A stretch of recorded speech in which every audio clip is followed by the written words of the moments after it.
پردہ نشین میری ماں اور بہنیں اور اس مجلس میں رونق اسٹیج علماء کرام سبوں کا میں تہہ دل سے شکریہ ادا کرتا ہوں کہ جس وقت سے پروگرام شروع ہوا ہے سبھی لوگ پوری یکسوئی کے ساتھ پروگرام کو سن رہے ہیں۔ اللہ تبارک و تعالیٰ سے دعا کرے کہ ہم تمام لوگوں کو اللہ تبارک و تعالیٰ توفیق عطا فرمائے، دین کی باتوں پر عمل کرنے کی توفیق عطا فرمائے، اللہ ہمارے جاگنے کو قبول فرمائے، اور میں نے جو خطبہ مسنونہ میں آیت کریمہ تلاوت کی ہے اس کی روشنی میں صحیح باتیں کہنے کی توفیق عطا فرمائے۔ جب تک توفیق خداوندی نہیں ہوتی اس کائنات کے اندر کچھ بھی وقوع پذیر نہیں ہوتا۔ قرآن شریف کی ایک آیت ہے یہ تعدوا نعمت اللہ لا تحصوها، کہ تم اللہ کی نعمتوں کو شمار کرنا چاہو تو نہیں شمار کر سکتے۔ اللہ تبارک و تعالیٰ نے اس انسان کے لیے زمین بنائی، آسمان بنایا، چرند پرندے درندے، یہ مرغزارے، یہ بہاریں، یہ روشن ستارے، اس تمام کی تمام چیزوں کو اللہ تبارک و تعالیٰ نے انسان کے لیے بنایا۔ اور پوچھا گیا کہ دنیا جہاں کی ساری چیزیں انسان کے لیے بنائی گئی، پھر انسان کو کس لیے بنایا گیا؟ قرآن شریف نے کہا وَمَا خَلَقْتُ الْجِنَّ وَالْإِنسَ إِلَّا لِيَعْبُدُونِ، انسانوں اور جناتوں کو نہیں پیدا کیا گیا صرف اللہ کی عبادت کے لیے۔ گویا کہ تخلیق انسانی کا مقصد اصلی ہے اللہ کی عبادت۔ تب آدمی سوال یہ کر سکتا ہے کہ جو ہم وقت اللہ کی عبادت کریں گے تو زندگی کیسے گزاریں گے؟ عزیزان گرامی، اگر ہماری نیت خالص ہو، نیت میں خلوص ہو، نیت میں عمل کا جذبہ ہو تو ہمارا ہر عمل عبادت بن جائے گا، ہر عمل عبادت بن جائے گا۔ بعید طور آپ نے مکانیں بنوائی، مکانیں بنوانے میں نیت خالص ہونی چاہیے کہ میں یہ مکان بنا رہا ہوں، اس سے جو کھڑکیاں لگی ہوئی ہے اس سے آذان کی آوازیں آئیں گی، آذان سن کر کے میں مسجد کے جانب جاؤں گا اور اللہ کی عبادت کروں گا، یہ مکانیں بنوانا بھی عبادت ہو جائے گا۔ گویا کہ آپ روزی روٹی کما رہے ہیں اور اس میں یہ خالص نیت ہے کہ اللہ نے جو حقوق ادا کیے ہیں میں ان حقوق کی آپ مکمل ادا کروں گا اور حقوق اللہ بھی پورا کروں گا، حقوق العباد بھی پورا کروں گا، تو آپ کا کمانا بھی عبادت ہے، زندگی کا ہر عمل عبادت ہو جائے گا۔ آپ نے کھانا شروع کیا اور اللہ اور اس کے رسول کے طریقے کے مطابق کھانا شروع کیا، آپ نے سنت کے مطابق کھانا شروع کیا، ہمارا کھانا بھی عبادت ہے، سنت کے مطابق چلے ہمارا چلنا بھی عبادت ہے۔ ہر عمل اللہ اور اس کے رسول کے بتائے ہوئے عمل کے مطابق کریں گے، تمام کی تمام چیزیں عبادتیں ہو جائیں گی۔ آپ سوتے ہیں، سونے کی بھی سنتیں ہیں، آپ سنت کے مطابق بستر پر لیٹے تو ہمارا سونا بھی عبادت ہو جائے گا۔ یہی تو قرآن کریم کہہ رہا ہے وَمَا خَلَقْتُ الْجِنَّ وَالْإِنسَ إِلَّا لِيَعْبُدُونِ، میں نے انسان اور جناتوں کو نہیں پیدا کیا صرف اپنی عبادت کے لیے۔ گویا کہ ہمارا ہر عمل عبادت بن سکتا ہے، گویا کہ ہم نیتوں کو خالص کر لیں، اس میں عبادت کی نیتوں کو شامل کر لیں، ہمارا ہر چیز عبادت بن جائے گی۔ یہ شادی بیاہ ہے، یہ بھی ایک عبادت ہے، یہ عبادت کس طریقے سے بنے گی؟ ہم اس میں اللہ کے بتائے ہوئے سنت کے طریقے کے مطابق کریں گے۔ نکاح سنت کے طریقے کے مطابق کیا ہے؟ آقا مدنی محمد رسول اللہ صلی اللہ علیہ وسلم نے کہا ہے کہ نکاح مسجد میں کرنی چاہیے۔ احادیث مبارکہ ہے ان اعظم النکاح برکۃ ایسرہ معونۃ، سب سے بابرکت نکاح وہ ہے جس کا خرچہ کم سے کم ہو، جس کا خرچہ کم سے کم ہو۔ یہ آپ صلی اللہ علیہ وسلم کے بتائے ہوئے طریقے ہیں۔ آپ صلی اللہ علیہ وسلم کے بتائے ہوئے طریقے یہ ہے کہ ہم نکاح کریں مسجد میں کریں۔ لوگ کہتے ہیں مسجد میں نکاح کے کیا فائدے ہیں؟ آپ جب مسجد میں نکاح کریں گے اس کے بہت سارے فائدے ہیں کہ نکاح کی مجلس میں جتنے لوگ ہوں گے مسجد میں بیٹھے ہوں گے تمام کا دل اللہ کی جانب ہوگا، تمام بیٹھنے والے مجلس میں باوضو ہوں گے اور اس میں جو مجلس میں میاں بیوی کے حق میں جو دعائیں دی جائے گی سب لوگ باوضو ہو کر کے دعا دیں گے، خداوند قدوس کے دربار میں بیٹھ کر کے دعا دیں گے، اور انشاءاللہ دونوں میاں بیوی کے درمیان ایسی محبتیں بدل ہوتی ہے کہ تا قیامت تک محبتیں برقرار رہتی ہے۔ گویا کہ ہمارا ہر عمل عبادت بن جائے گا، ہمارا طریقہ صحیح ہونی چاہیے، ہمارا اصول صحیح ہونی چاہیے، اور قرآن و حدیث کو ہم مد نظر رکھیں گے تو ہمارا ہر ایک چیز عبادت ہو جائے گا۔ عزیزان اکرامی، اللہ تبارک و تعالیٰ نے اس کائنات کے اندر 3 طرح کے مخلوقیں پیدا کی ہے۔ ایک وہ مخلوق ہے جو ہمہ وقت ہر گھڑی اللہ کی عبادت کرتی ہے، وہ فرشتے کی جماعت ہے۔ فرشتوں میں سے کچھ ہے جو ہمہ وقت، کچھ فرشتے قیام کی حالت میں ہے، کچھ فرشتے رکوع کی حالت میں ہے، کچھ فرشتے سجدے کی حالت میں ہے۔ ہر فرشتے ہمہ وقت اللہ کی عبادت کرتے ہیں۔ اور ایک دوسری مخلوق ہے جو اللہ کی عبادت سے روگردانی کرتا ہے، اللہ کی عبادت کرنے والوں کو بھٹکاتا ہے، وہ شیطان کی جماعت ہے۔ وہ ہر نیک راہوں سے اپنے بندوں کو بھٹکاتا ہے۔ لیکن ایک تیسری مخلوق ہے جو اللہ تبارک و تعالیٰ نے ایک تیسری مخلوق کے اندر دونوں صفاتیں رکھی ہے، وہ اشرف المخلوقات ہے، وہ انسان ہے۔ اللہ تبارک و تعالیٰ نے فرشتوں والے بھی صفاتیں رکھی ہے اور شیطان والے بھی صفاتیں رکھی ہے۔ اگر یہ فرشتے والا عمل کرے گا تو یہ فرشتوں سے بڑھ کر کے اشرف المخلوقات بن جائے گا، اور شیطان والا عمل کرے گا تو شیطان کہلائے گا۔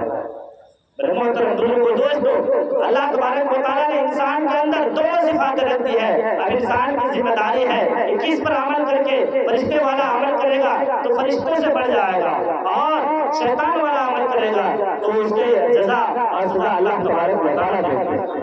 میرے محترم دوستو، میں نے خطبہ مسنونہ میں ایک چھوٹی سی آیت پڑھی ہے، ذروا ظاہر الاسم و باطنہ، چھوڑ دو ظاہری اور باطنی گناہ کو۔ سب سے پہلے ہم یہ سمجھے کہ گناہ ہے کیا؟ گناہ ہم سنتے آ رہے ہیں، گناہ ہم سنتے آ رہے، گناہ ہے کیا؟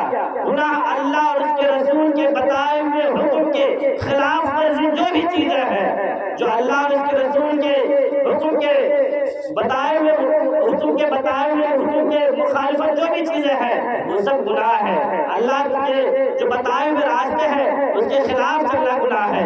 رسول اللہ صلی اللہ علیہ وسلم نے جو طریقے بتائے اس کے خلاف چلنا گناہ ہے۔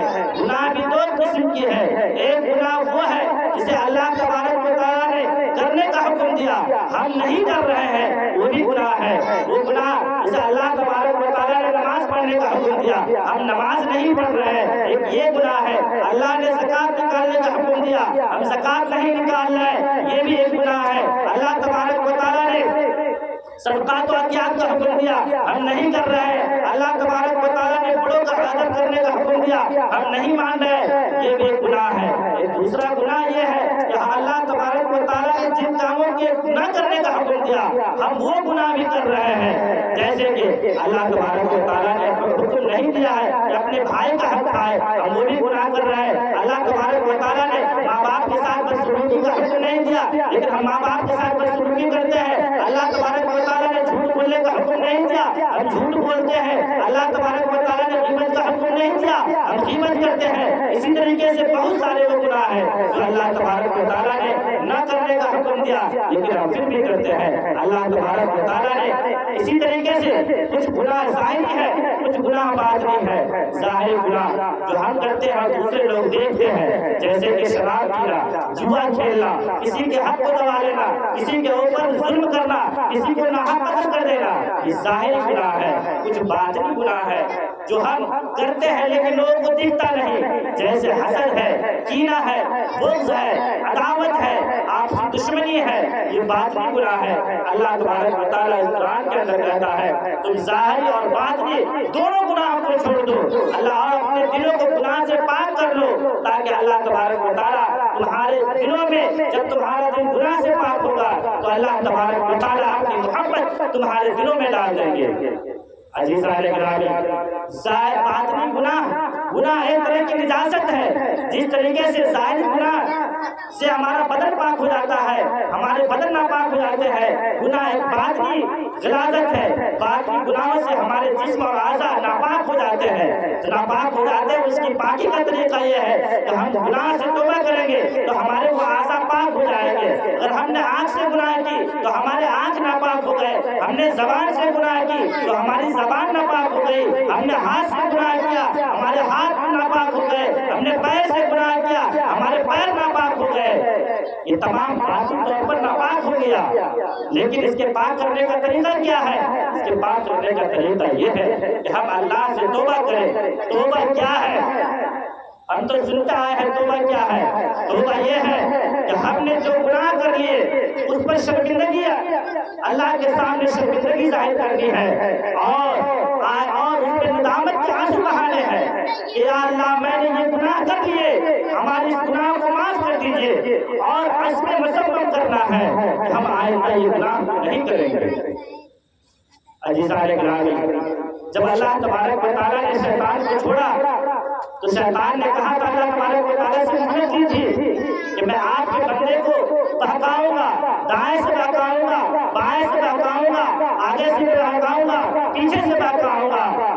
تو اللہ تبارک و تعالیٰ نے کہا جاؤ بہکاؤ، لیکن اس نے ایک سمتیں چھوڑ دی، سجدے کی سمتیں چھوڑ دی۔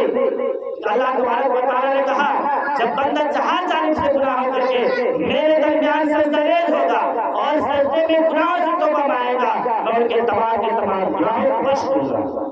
ایک گناہ ہے، دوسرا اس کے ظاہر کرنے کا گناہوں کو دھونے کا توبہ ہے، لیکن توبہ ہم اسی وقت کرتے ہیں جب ہمارے دلوں میں خوف خدا پیدا ہوتی ہے۔ جب ہمارے دلوں میں خوف ہوگا تب ہم توبہ کریں گے، ہمارا دل پاک اور صاف ہو جائے گا۔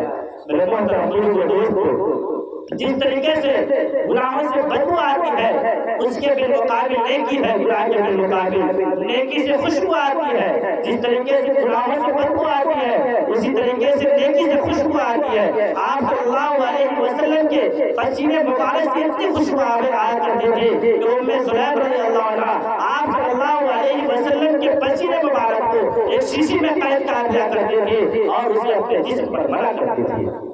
میرے محترم دوستو، نیکی میں ایک طرح کی خوشبو ہوتی ہے جو تمام لوگوں کو محسوس ہوتی ہے۔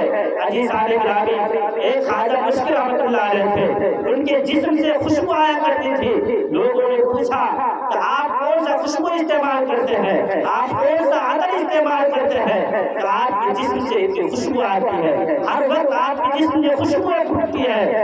اس نے کہا مجھے یہ بتاتے ہوئے شرم محسوس ہوتی ہے، میں شرمندگی محسوس کرتا ہوں کہ میں اس چیز کو کیسے بتاؤں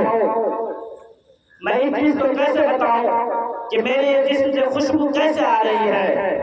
وہ اپنا واقعہ بتاتے ہیں، واقعہ اس طور پر بتاتے ہیں کہ میں ایک مرتبہ گلی سے جا رہا تھا اور گلی سے جا رہا تھا، میں برابر اس راستے سے گزرتا تھا۔ ایک عورت کو مجھ سے عشق ہو جاتی ہے اور ایک عورت نہ جانے میں مجھ پر دل دے بیٹھتی ہے اور میرے عشق میں گرفتار ہو جاتی ہے اور وہ مجھے پانے کے لیے طرح طرح کے حربے استعمال کرتی ہے۔ ایک روز وہ مجھے پانے کے لیے اپنے دروازے پر ایک بوڑھی عورت کو کھڑی کر دیتی ہے۔ جب میں اس راستے سے گزرتا ہوں وہ بوڑھی عورت علیہ سلیہ کرتی ہے اور کہتی ہے کہ اس گھر میں ایک آدمی بیمار ہے، تم اللہ والے نظر آتے ہو، تم شریف نظر آتے ہو، چلو اس پر کچھ دم کر کے کچھ پڑھ کر کے دم کر دینا تاکہ اسے صحت یابی مل جائے، تاکہ اسے جو مرض ہے وہ دور ہو جائے۔ وہ بوڑھی عورت اسے ورلا کر کے بہلا پھسلا کر کے اس مکان کے اندر لے جاتی ہے۔ جیسے ہی وہ مکان کے اندر پہنچتے ہیں وہ عورتیں موقع مناسب سمجھ کر کے موقع کو غنیمت جان کر کے دروازے کو بند کر لیتی ہے اور وہ کہتی ہے کہ میں تمہارے عدم موجودگی میں تم پر دل میں بیٹھی، میں تمہارے ساتھ میں بیٹھی تھی، آج میں تم کو اپنے قبضے سے میرے آئی، آج میرے ساتھ گناہ کرو اور میرے ساتھ میری خواہشات کو پوری کرو۔ یہ کہتا ہے وہ ڈر جاتے ہیں، اس کے دل میں خوف خدا ہوتا ہے۔ وہ کہتے ہیں کہ مجھے اس حالت سے کیسے بچنی ہے، وہ طرح طرح کے ترکیبیں اپناتے ہیں۔ وہ کہتے ہیں مجھے چھوڑ دو، مجھے جانے دو۔ عورت کہتی ہے دیکھ لو دروازہ بند ہے، میں ہوں اور تم ہو، میں یہاں پر شور مچا دوں گی، ہنگامہ کھڑا کر دوں گی، تم پر بہتان ڈال دوں گی اور تمہیں لوگ آئیں گے، ماریں گے، پیٹیں گے، تمہیں یہاں سے جانے کی کوئی صورت نہیں ہے، تم یہاں سے نہیں جا سکتے ہو۔ جب آدمی برائی سے بچنے کی ترکیبیں سوچتا ہے تو اللہ تبارک و تعالیٰ اس کی کچھ نہ کچھ راہیں ضرور نکال دیتے ہیں جہاں پر اس کی یہ باتیں بھی نہیں چلتی ہے۔ وہ ذہن میں سوچتے ہیں کہ مجھے یہاں سے بچنا ہے، اس گناہ سے بچنی ہے، وہ ذہن دباتے ہیں تو اللہ تبارک و تعالیٰ ذہن میں ایک بات ڈال دیتے ہیں۔ وہ باتیں یہ ہوتی ہے وہ کہتے ہیں کہ مجھے قضائے حاجت کی ضرورت ہے، مجھے بیت الخلا جانی ہے۔ عورت کہتی ہے کہ ٹھیک ہے، گویا کہ یہ میری باتوں پر راضی ہو گیا، بیت الخلا کر کے آئے گا اور میری خواہشات کو پوری کرے گا۔ وہ کہتے ہیں اللہ تبارک و تعالیٰ نے ان کے ذہن میں یہ بات ڈالی اور وہ بیت الخلا کی چھٹی لے کر کے وہ جاتے ہیں، اور جیسے وہ بیت الخلا میں جاتے ہیں بیت الخلا کی ساری غلاظت کو اپنے جسم پر مل لیتے ہیں اور وہاں سے آتے ہیں۔ عورت دیکھتی ہے یہ پاگل پن ہے، اس کے اندر پاگل پن ہے اور یہ کیسی صورت اپنا لیا، اس کے جسم پر غلاظت غلازتیں مل لی۔ وہ عورت چھوڑ دیتی ہے اور کہتی ہے یہ پاگل ہو گیا۔ وہ وہاں سے دل میں ڈرتے ہوئے وہاں سے نکل آتا ہے اور جا کر کے جیسے ہی وہاں سے نکلتا ہے جا کر کے اپنے کو کپڑے کو صاف کرتا ہے اور جا کر کے کلاس میں بیٹھ جاتے ہیں پیچھے۔ لیکن ان غلاظت کو اللہ تبارک و تعالیٰ نے خوشبو میں بدل دیا۔ ان کے استاد پڑھاتے رہتے ہیں، یہاں سے خوشبویں پھوٹتی ہے، پوچھتے ہیں بار بار کس نے اس خوشبویں استعمال کی، وہ نہیں بتاتے ہیں۔ وہ کہتے ہیں کہ ہو سکتا ہے میرے بندو کو لوگ خوشبو سے تعبیر کر رہے ہیں۔ میرا آخر وہ سارا قصہ سناتے ہیں تو میرا عزیزان گرامی وہ سارا واقعہ سناتے ہیں کہ میں آج آ رہا تھا تو میرے ساتھ یہ حادثات ہوئے، یہ واقعات ہوئے۔ تو کہتے ہیں کہ جب گناہوں کی بچنے کی وجہ سے اللہ تبارک و تعالیٰ نے اس کے بدبو کو خوشبو سے بدل دیا۔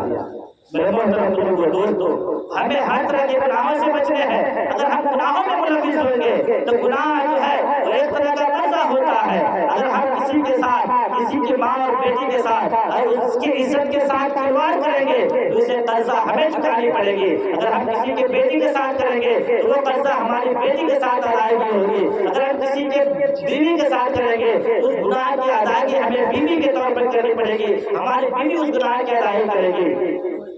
میرے محترم بزرگوں دوستو، ایک سونار تھا، گناہوں کا بدلہ کس طریقے سے گناہ کی صورت میں ملتی ہے۔ اگر آپ کسی کے ساتھ بھی غلط کرے، کسی نہایت پر غلط کرے، کبھی کبھار خدا تعالیٰ اس گناہ کی سزا اس دنیا میں دے دیتے ہیں، لیکن لوگوں کو احساس نہیں ہوتا کہ ہمیں گناہ کی سزا مل رہی ہے، ہمیں کس گناہ کی سزا مل رہی ہے، کس طور پر مل رہی ہے۔ بعض اوقات اللہ تبارک و تعالیٰ گناہوں کی سزا اسی دنیا میں دے دیتے ہیں۔ تو ایک سونار تھا، اس کے سونے اور چاندی کی دکانیں تھیں اور اس دکان میں وہ سونے اور چاندی کے زیورات بیچا کرتے تھے۔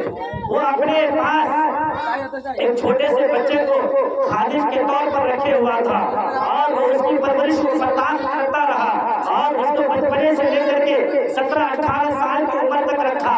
وہ اپنے گھر میں خادم کی حیثیت سے رکھا، لیکن جس گھر میں بچہ پروان چڑھا اس کے مالک اور مالکہ نے اسے اپنے بچے کی حیثیت سے، وہ اپنے بیٹے کی حیثیت سے اسے دیکھتا رہا، اسے سمجھتا رہا۔ کافی عرصہ گزر گیا، 17-18 سال کا عرصہ گزر گیا۔ وہ بچہ جو 7-8 سال کا تھا وہ جوانی کے دہلیز پر قدم رکھ چکا ہے اور اس درمیان وہ اس دونوں کو، سونار اور سونار کی بیوی کو اپنی ماں باپ کی حیثیت سے دیکھتا بھی تھا، سمجھتا بھی تھا۔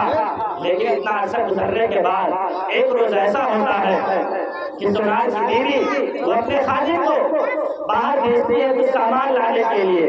جیسے ہی وہ باہر جاتا ہے، سامان لے کر کے آتا ہے، وہ اپنے مالکن کو سامان دیتا ہے۔ مالکن کے ہاتھوں کو وہ شہوت کے ساتھ پکڑتا ہے اور اس کو شہوت کے ساتھ دباتا ہے، دبانا تھا اور اس چیز کو بھاپ لیتی ہے۔ وہ اس حرکت کو دیکھ کر کے دل میں بہت غمزدہ ہوتی ہے۔ وہ دلوں میں طرح طرح کے خیالات آتے ہیں، ذہنوں میں طرح طرح کے خیالات آتے ہیں۔ وہ سوچتی ہے میں اسے بیٹے کے مانند مانا، میں اسے بیٹے کی طرف پرورش کی، اتنا عرصہ گزرنے کے بعد میرے ساتھ یہ حرکتیں کر رہا ہے۔ وہ سوچ رہی تھی، ذہن میں خیالات میں تصور میں گھومی رہی تھی۔ اسی درمیان اس کا شوہر دکان سے آتا ہے اور وہ ساری کیفیتیں اپنے شوہر کو بتاتی ہے اور کہتی ہے کہ یہ خادم، یہ نوکر جسے ہم نے 17-18 سال سے اپنے گھروں میں رکھا تھا اور اس کی پرورش برداشت کی، جسے میں بیٹے کی حیثیت سے سمجھتا رہا، آج اس نے میرے ساتھ یہ حرکتیں کی ہیں۔ اتنا سننا تھا، اس کا شوہر بھی ساروں کا کام ہونے لگا۔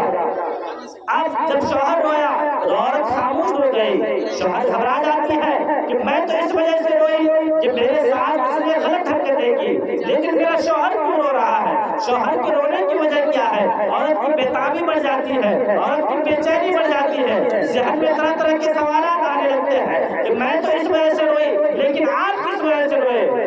عزیزان گرامی یہی سنیے، اسی پر غور کرنے کا مقام ہے۔ وہ شوہر کیا کہتا ہے؟ اس میں اس کا کوئی قصور نہیں تھا، اس میں میرا قصور تھا، میری غلطی تھی، آج میں نے گناہ کی اور اس کی سزا مجھے کریج نہیں ملا، میں نے گناہ یہ کی۔ وہ اس کا شوہر بتاتے ہیں کہ فلاں وقت میں، فلاں ٹائم پر، فلاں بج کر فلاں منٹ پر میرے دکان پر کچھ عورتیں آئی تھیں جو سونے کی چوڑیاں لی، اس میں سے کچھ عورتوں نے اپنے ہاتھ سے پہن لی، کچھ عورتیں اپنے ہاتھوں سے نہیں پہن پا رہی تھی، اور وہ کہی کہ آپ اس چوڑی کو میرے ہاتھ میں پہنا دیجیے۔ میں جیسے ہی وہ سونے کی چوڑی کو اس کے ہاتھوں میں پہنانے لگا، مجھے اس کے ہاتھ خوبصورت لگے، میں شہوت کے انداز میں اس کے ہاتھ کو دبانے لگا۔ جیسے ہی جس وقت میں نے اس شہوت انگیز ہاتھوں سے دکان پر میں نے اس عورتوں کے ساتھ حرکتیں کی، اسی وقت سنار کی بیوی کے ساتھ یہ واقعہ ہوا۔ نوجوان دوستو، پردہ نشین میری ماں اور بہنیں، آج ہم بہت سارے گناہوں میں ملوث ہیں۔ اللہ تبارک و تعالیٰ گناہوں کی سزا بھی دیتے ہیں، لیکن ہمیں ادراک نہیں ہوتا، ہمیں احساس نہیں ہوتا۔ گناہ کے طور پر گناہ کی سزا یہ بھی ملتی ہے کہ اللہ تبارک و تعالیٰ نیکی کی توفیق چھین لیتے ہیں، دل پہ ایک سیاہ دھبا پڑ جاتا ہے، نیکی کی توفیق چھین لیتے ہیں۔ مسجد بغل میں ہے، مؤذن اذان دیتا ہے اور اذان میں کہتا ہے حی علی الفلاح، حی علی الفلاح، آؤ کامیابی کی طرف، آؤ کامیابی کی طرف، پکار پکار کے کہتا ہے، لیکن ہم ہیں کامیابی بازاروں میں ڈھونڈتے ہیں، کامیابی دکانوں میں ڈھونڈتے ہیں، کامیابی ہم مکانوں میں ڈھونڈتے ہیں، لیکن مسجد پکارتا ہے آؤ کامیابی مسجد میں ملے گی، لیکن ہمیں جانے کی طبیعت نہیں کرتی۔ یہ گناہ کی وجہ سے ہمیں اللہ تبارک و تعالیٰ تو نیکی کی توفیق چھین لیتا ہے، نیک کاموں میں ہماری طبیعتیں نہیں لگتی، نہ تلاوت قرآن پاک میں طبیعت لگتی ہے، نہ کسی چیز میں طبیعت لگتی ہے۔ میرے محترم دوستو، ہم اللہ تبارک و تعالیٰ نے ہمیں انسان بنایا، انسان کی تعریف کیا ہے؟ انسان کی تعریف ہے الانسان مرکب من الخطأ والنسیان، انسان مرکب ہے غلطی سے اور نسیان سے، کہ انسان بھولتا بھی ہے اور غلطی بھی کرتا ہے۔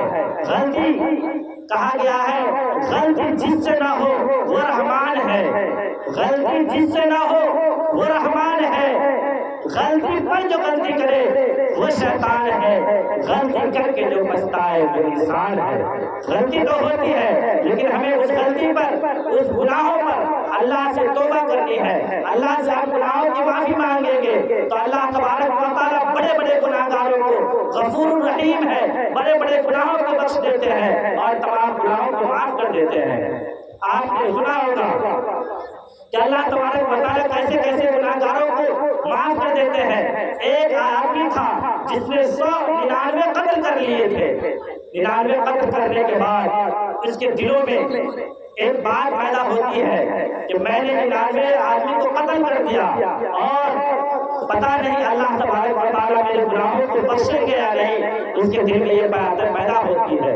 وہ اس سوال کے ذہن میں جو سوال پیدا ہوتا ہے اس سوال پوچھنے کے لیے وہ چل پڑتے ہیں اور کسی اللہ والے سے کسی سے ملاقات ہوتی ہے، وہ پوچھتے ہیں کیا میں نے اتنے شخص کو قتل کر دیا، کیا اللہ تبارک و تعالیٰ میرے اس گناہ کو معاف کریں گے؟ وہ شخص کہتے ہیں اللہ انجانے طور پر کہتے ہیں اللہ تبارک و تعالیٰ تمہیں معاف نہیں کریں گے۔ جیسے ان کو سننا تھا وہ خدا کی رحمت سے مایوس ہو جاتا ہے، کہتا ہے کہ جب خدا معافی نہیں کرے گا ان کو بھی قتل کر دیتا ہے، لیکن اسے دل میں اطمینان نہیں ہوتا اور وہ اس بات کو سوال کرنے کے لیے وہ اور آگے قدم بڑھاتے ہیں، کوئی تو اس کا صحیح جواب دے۔ جیسے ہی وہ قدم بڑھاتے ہیں تو اللہ تبارک و تعالیٰ اس کی روح کو قبض کر لیتے ہیں۔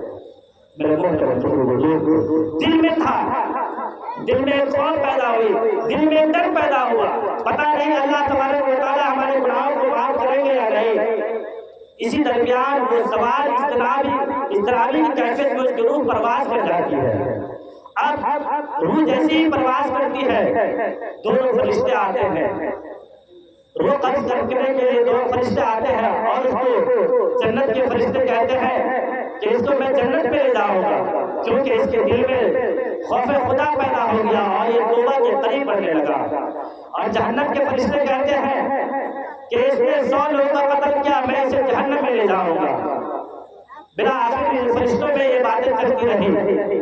اللہ تبارک و تعالیٰ نے فرشتوں کے ذہنوں میں یہ باتیں ڈالی کہ اس کی زمین کو ناپی جائے، کہ اس کی کدھر کی زمین زیادہ ہے۔ اللہ تبارک و تعالیٰ حکم دیتے ہیں اور وہ زمین جو نیکی کی طرف بڑھا تھا وہ اللہ تبارک و تعالیٰ اس زمین کو بڑھا دیتے ہیں اور اس کے تمام گناہوں کو معاف کر دیتے ہیں۔ میرے محترم دوستو، خدا غفور رحیم ہے، بڑے سے بڑے گناہوں کو معاف کر دیتے ہیں۔ ہم اور آپ طرح طرح کے گناہوں میں ملوث ہیں، اور ایک بڑا گناہ جو ہمارے نوجوان کرتے ہیں، خاص طور پہ شادی بیاہ کے موقع سے ہمیں اس بستی کے بارے میں نہیں معلوم، اور جگہ کو میں نے دیکھا ہے، وہ کیا گناہ ہے، یہ پروگرام کروا لیے۔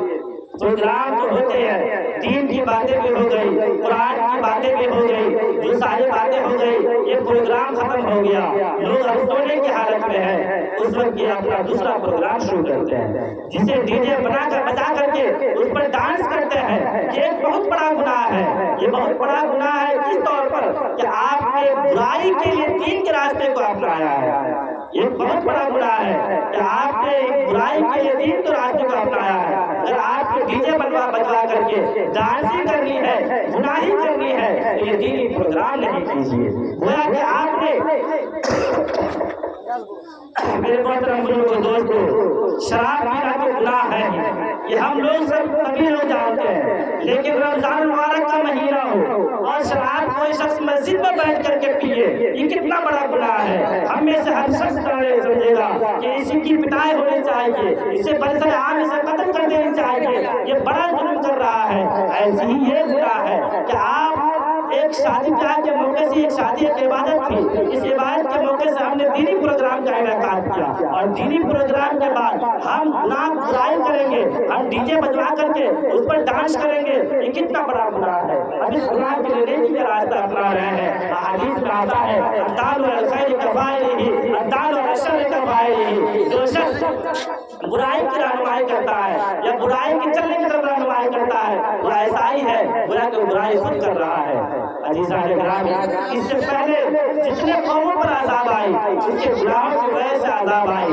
کبھی طوفان نوح آیا، اور اللہ تبارک و تعالیٰ ہر قوم پر اس کی گناہ کی سزا دیتی ہے۔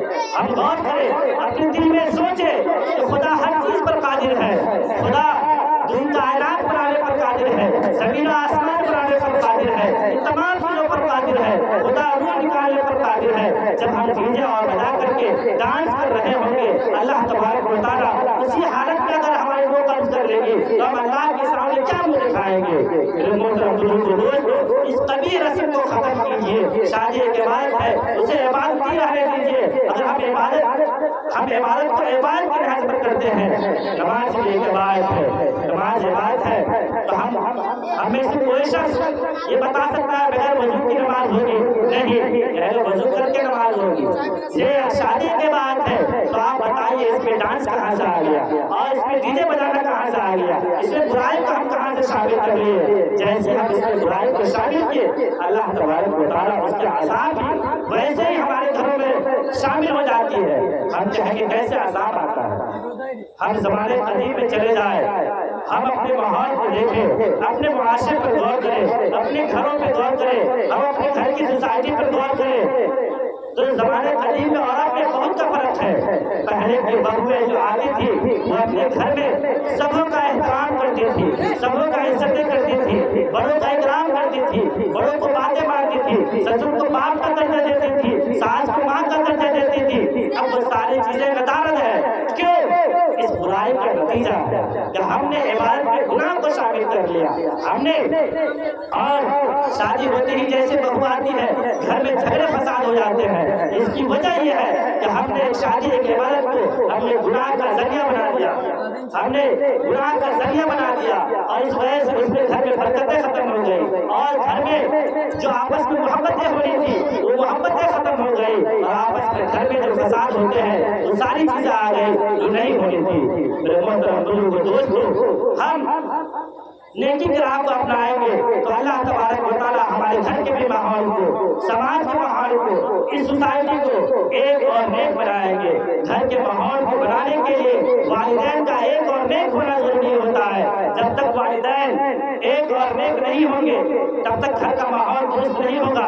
ہمارے بچے ہمارے اعمال کو دیکھتے ہیں، ہمارے اقوال کو نہیں دیکھتے۔ بچے ہمارے ہر وقت وہی کام کرتے ہیں جو ہمارے بڑے کرتے ہیں۔ اگر آج ڈی جے بجا کر کے ڈانس کیا گیا، بچے بھی ڈانس ہو کر کے بچے بھی ڈانس کریں گے۔ آج جو بھی برائی کی جائے گی بچے بھی وہی برائی کرتے ہیں۔ بچے دیکھتے ہیں کہ ہمارے بڑے جو عمل کر رہے ہیں یہ وہی باتیں صحیح ہے۔ میرے محترم دوستو، یہ بچے کی تربیت کے لیے والدین کا ایک اور نیک ہونا بہت ضروری ہے، کیونکہ اگر والدین ایک اور نیک نہیں ہوں گے تو بچے کی تربیت نہیں ہوگی۔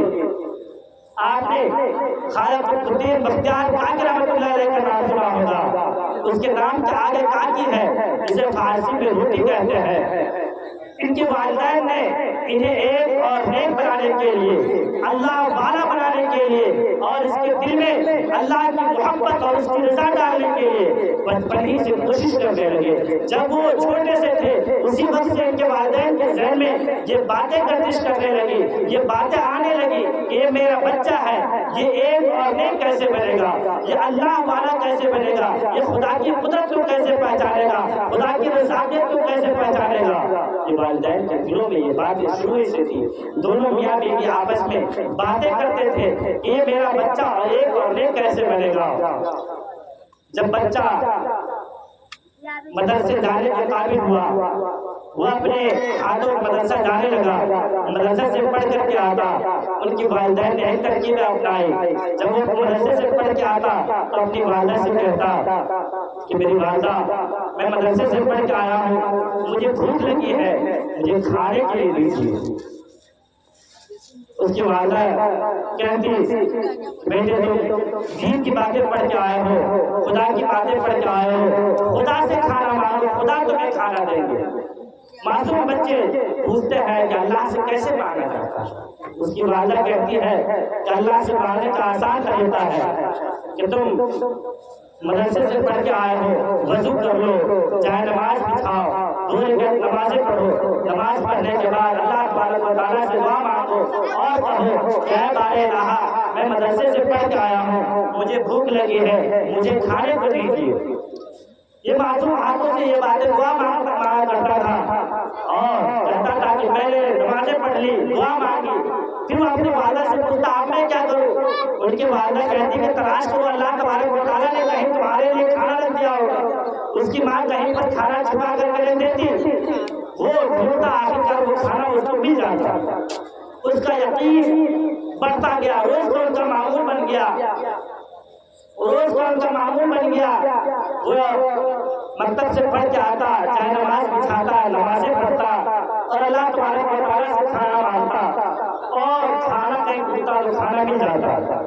اس بچے کے دلوں میں یقین پیدا ہو گیا کہ کھانا واقعتاً اللہ دیتا ہے۔ وہ اپنی والدہ سے طرح طرح کے سوال پوچھنے لگا، کیا اللہ تبارک و تعالیٰ آسمان میں اڑنے والے پرندوں کو بھی غذا دیتے ہیں؟ کیا اللہ تبارک و تعالیٰ سمندر میں جو بڑی بڑی مچھلیاں اس کو بھی غذا دیتے ہیں؟ اس کی والدہ بتاتی ہاں، اللہ تبارک و تعالیٰ تمام کو غذا دیتے ہیں، تمام کا رازق ہے۔ اس کائنات کے اندر جتنی مخلوقات ہیں تمام کے رزق کے مالک اللہ تبارک و تعالیٰ ہے، تمام کے رزق وہی مہیا کرتے ہیں، اس کے علاوہ کوئی نہیں ہے۔ بچے کا یقین پختہ ہوتا چلا گیا۔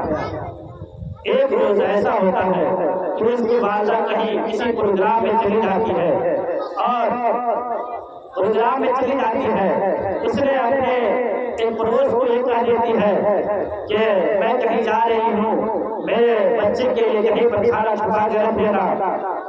وہ کہہ کے چلی جاتی ہے پروگرام میں، ادھر اس کے پڑوسی کی ذہن سے بات نکل جاتی ہے، لیکن وہ بچہ اپنے معمول کے مطابق مکتب سے پڑھ کر کے آتا ہے، چاہے نماز بچھاتا ہے اور دعا مانگتا ہے کہ میں پڑھ کر کے آیا ہوں، مجھے کھانے کے لیے دیجیے۔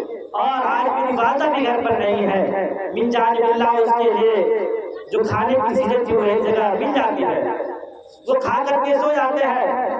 اس کی والدہ ادھر سے آتی ہے، کہتی ہے کہ پتہ نہیں اس نے کھانا رکھا یا نہیں رکھا۔ وہ اپنے بچے کو جگاتے ہیں، پوچھتے ہیں کھانا کھایا؟ وہ کہتے ہیں میں نے کھانا کھایا، آج کے کھانے میں بہت ذائقہ تھا، بہت اچھا لگا، کھانا تمام دنوں سے بہتر تھا۔ اس کی پڑوس سے اس کی معلوم کرتی ہے، کہتی ہے میں کھانا رکھنا بھول گئی، غیر سے کھانا اس کو مل گیا۔ میرے محترم دوستو، جب بچے سے ایسی تربیت کی جاتی ہے تو وقت ایک بزرگ بن جاتے ہیں۔